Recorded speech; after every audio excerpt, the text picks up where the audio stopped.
বাংলাদেশে যারাই চাঁদাবাজি করবেন, সন্ত্রাস করবেন, দখলবাজি করবেন, টেন্ডারবাজি করবেন, তারাই আস্থা করে নিক্ষিপ্ত হবে, ঠিক কিনা? আমাদেরকে কেউ কেউ বলে, আপনারা এত কথা বলার কি প্রয়োজন আছে? আপনারা আপনাদের কাজ করে যান। কে চাঁদাবাজি করলো, কে টেন্ডারবাজি করলো, কে দখলবাজি করলো, এত কথা বলার দরকার কি?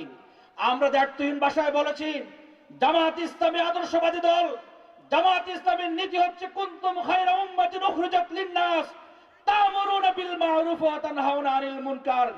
আমাদের নীতি হচ্ছে আমরা শুধু সৎ কাজের আদেশ দিয়ে থেমে থাকবো না, অসৎ কাজেরও আমরা প্রতিরোধ করব, ঠিক কিনা? সুতরাং আমাদের উপর দায়িত্ব রয়েছে। আল্লাহ রাব্বুল আলামিন স্পষ্ট ভাষায় বলেছেন, ওয়ালতাকুম মিনকুম উম্মাতুন ইয়াদউনা ইলাল খায়র। এই সমাজে কল্যাণকামী একটা দল থাকতে হবে, তা'মুরুনা বিল মা'রুফ ওয়া তানহাউনা আনিল মুনকার। যারা সমাজের মানুষকে সৎ কাজের আদেশ দিবে, তার পাশাপাশি শুধু সৎ কাজের আদেশ দিয়ে চুপ করে বসে থাকবে না, অসৎ কাজ হলে তারও প্রতিরোধ করবে। আমরা খায়র উম্মত হতে চাই, জাতির মধ্যে শ্রেষ্ঠ হতে চাই, কল্যাণকামী হতে চাই। এজন্য আমরা কল্যাণের রাজনীতি করে, ঠিক কিনা?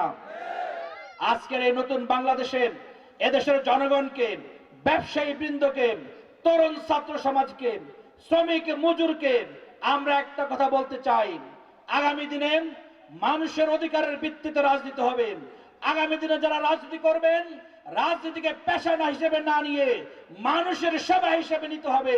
আগামী দিনে যারা রাজনীতি করবেন, জনগণের কল্যাণে, জনগণের সেবা করার জন্য রাজনীতি করবেন। আগামী দিনে যারা রাজনীতি করবেন, জনগণ থেকে সম্পদ নিয়ে লুণ্ঠন করে, চাঁদাবাজি করে বিদেশে পাচার করবেন, নিজের আখের গুছাবেন, এই রাজনীতি 5 আগস্টের আগেই কবর রচনা হয়ে গেছে, ঠিক কিনা? আজকে জামাত ইসলামী চায় একটি কল্যাণমুখী রাষ্ট্র প্রতিষ্ঠা করার জন্য, যে রাষ্ট্রে এদেশের শ্রমিক মজুর, কৃষক, রিক্সা চালক, অটো চালক, সিএনজি চালক থেকে শুরু করে প্রত্যেকে তার অধিকারে ফিরে পাবেন। আপনারা জানেন, বিগত 53 বছরে এদেশের মানুষ তার অধিকার বঞ্চিত হয়েছিল। বিশেষ করে শ্রমিক শ্রেণী যারা, তারা তাদের অধিকার থেকে বঞ্চিত ছিল। শ্রমিকদেরকে মালিকরা ঠিকমতো পাওনা বুঝে দিত না। এরপরে বঞ্চিত ছিল গরিব দুঃখী মানুষ। কোন গরিব ঘরের সন্তান যদি মেধার স্বাক্ষর রাখত, তারপরেও টাকা না দিলে, ঘুষ না দিলে সে কোনো সরকারি চাকরি পেত না, ঠিক কিনা?